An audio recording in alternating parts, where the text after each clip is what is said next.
ఆత్మానంద స్వరూపులైన ముక్తిపదం channel ప్రేక్షకులకు నమస్కారం. ఇంతకుముందు ఒకళ్ళు కామెంట్ పెట్టడం జరిగింది. ఆ కామెంట్‌కి నేను రిప్లై ఇవ్వలేదు. ఆ కామెంట్‌కి గాను ఈ వీడియో చేయటం జరుగుతుంది. అయితే కామెంట్ ఏంటి అంటే,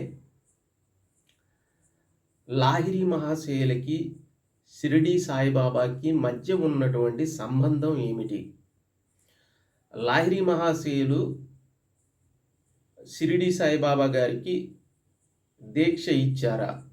లాహిరి మహాశయులకి షిరిడి సాయిబాబా గారు శిష్యులా అనేటువంటిది దానికి సంబంధించినటువంటి ప్రశ్న. అయితే లాహిరి మహాశయులు వారి యొక్క డైరీలో అయితే ఆ పేజ్ నెంబర్ కూడా అడిగారు. అయితే ఇప్పుడు పురాణ పురుష యోగిరాజా శ్యామాచరణ్ లాహిరి బుక్ కొత్తగా ప్రింట్ అయ్యి వచ్చింది. పాత ప్రింట్లో మటుకు 41, 42 పేజీల్లో చూస్తే దీనికి సంబంధించినటువంటి వివరణ చాలా క్లియర్గా రాసింది. అయితే లాహిరి మహాశయులు ఇది యాక్చువల్గా ఒక కాంట్రవర్షియల్ టాపిక్. ఎందుకంటే దీనికి ఒక విషయం ఏంటి అంటే, మన షిరిడి సాయిబాబా గారు కూడా ఆయన గురువు ఎవరు అనే విషయాన్ని గురించి క్లియర్గా ఎక్కడా కూడా మెన్షన్ చేయడం అనేది జరగలేదు. ఆయన గురువు గురించి రోషన్ షా అని ఒక చోట, వెంకూసా అని ఒక చోట తెలియజేసినట్లుగా చూచాయిగా ఉంటుంది, కానీ అది ఏది కూడా క్లారిటీ ఉండదు. కానీ ఒక హిందూ గురువు, ఒక ముస్లిం గురువు దగ్గర కూడా ఆయన శిక్షణ పొందారు అనేది ఉంటుంది. లాహిరి మహాశయులు ఆయన డైరీలో రాసుకుంది ఏమిటి అంటే, కబీర్ పంథీకి సంబంధించిన సాయిదాస్ షిరిడీ నుండి రావటం జరిగింది, ఆయన దగ్గర దీక్ష తీసుకోవటం జరిగింది అని మాత్రమే రాసుకోవటం జరిగింది. నిజానికి ఆ రోజుల్లో షిరిడీలో అంటే సాయి అనే పేరు మీద ఎవరు కూడా లేకపోవటం ఒక కారణమైతే, రెండోది షిరిడి అని ప్రత్యేకంగా చెప్పటం వల్ల షిరిడీలో సాయి అనే పేరుతో ఎవరూ లేరు. కాబట్టి షిరిడి సాయినాథులే ఇలాగ వచ్చి దీక్ష తీసుకున్నారు అని అందరూ అనుకోవటం జరుగుతుంది. ఇది ముఖ్యమైనటువంటి కారణం అన్నమాట. అంటే నేను ఎక్కడో చదివినట్లు, చూచాయిగా చదివినట్లు గుర్తు ఏంటంటే, ఎప్పుడో తెల్లవారుజామున షిరిడి సాయినాథులు వచ్చి ఇలాగ దీక్ష తీసుకొని వెళ్ళినట్టుగా చాలామంది లాహిరి మహాశయుల దగ్గరికి గుప్తంగా వచ్చి దీక్ష తీసుకుని వెళ్ళిన మహాత్ములు కూడా చాలామంది ఉన్నారు. ఆ విధంగా వచ్చి వెళ్ళినట్టుగా చూచాయిగా చదివినట్లు గుర్తు నాకు. ఇకపోతే రెండవ అంశం, ఈ వీడియో మనం చర్చించుకోబోయేటువంటి రెండవ అంశం ఏమిటి అంటే, త్రైలింగేశ్వర స్వామి కాశీలో నడిచే విశ్వనాథుడు అని అందరూ అనుకునేటువంటి దిగంబరి. ఈయన వస్త్రాన్ని ధరించేవారు కాదు, చాలా శిష్య పరివారం ఉండేది. ఈయన సుమారుగా 300 సంవత్సరాల పాటు జీవించి ఉండటం జరిగింది. ఈయన తెలుగువారే.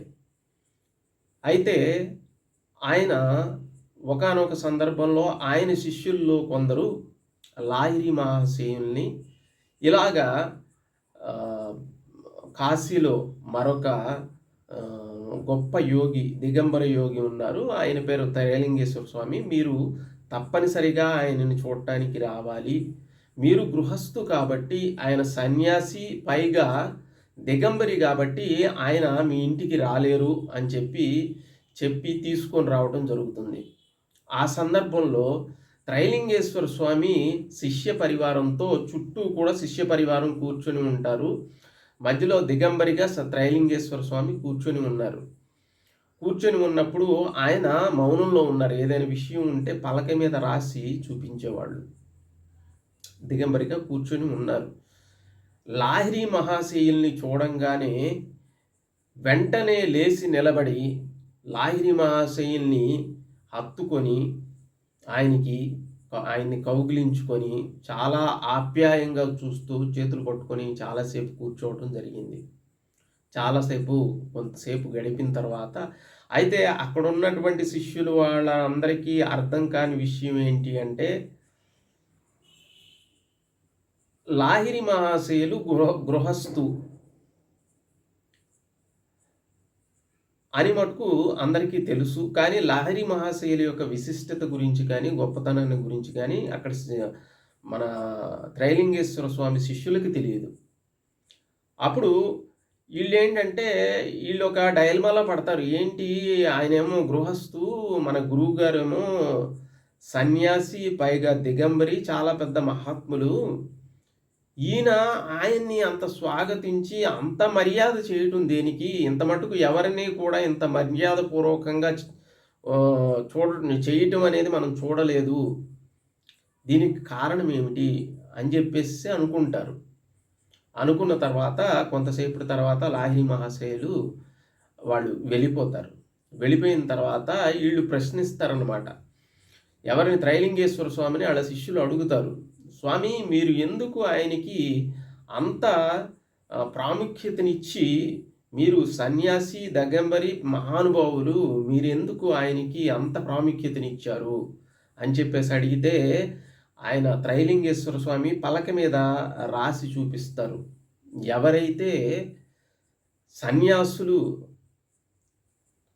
ఇంకా దిగంబరులు అంటే ఒంటి మీద గుడ్డ కూడా వదిలేసి గోసి పెట్టుకొని హిమాలయాల్లో తిరిగేటువంటి సన్యాసులు, తపస్సులు, ఇంకా ప్రతి ఒక్క జీవి కూడా ఎంతో ఆతృతతో ఉత్తమమైనటువంటి ఆ బ్రహ్మానందాన్ని అనుభవించటానికి ఆతృత పడతారో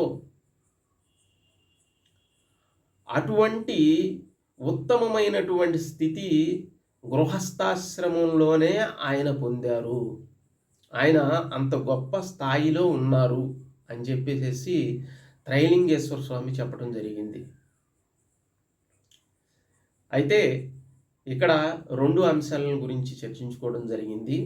ఒకటేంటంటే షిరిడి సాయినాథులు లాహిరి మహాశయుల దగ్గరకు వచ్చి దీక్ష తీసుకున్నటువంటి విషయం గురించి ఆయన డైరీలో రాసుకోవటం.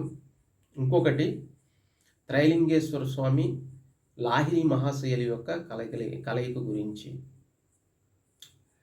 అయితే ఈ వీడియో నచ్చినట్లయితే తప్పకుండా లైక్ చేయండి, షేర్ చేయండి, సబ్స్క్రైబ్ చేయండి. సర్వే జనా సుఖినో భవంతు.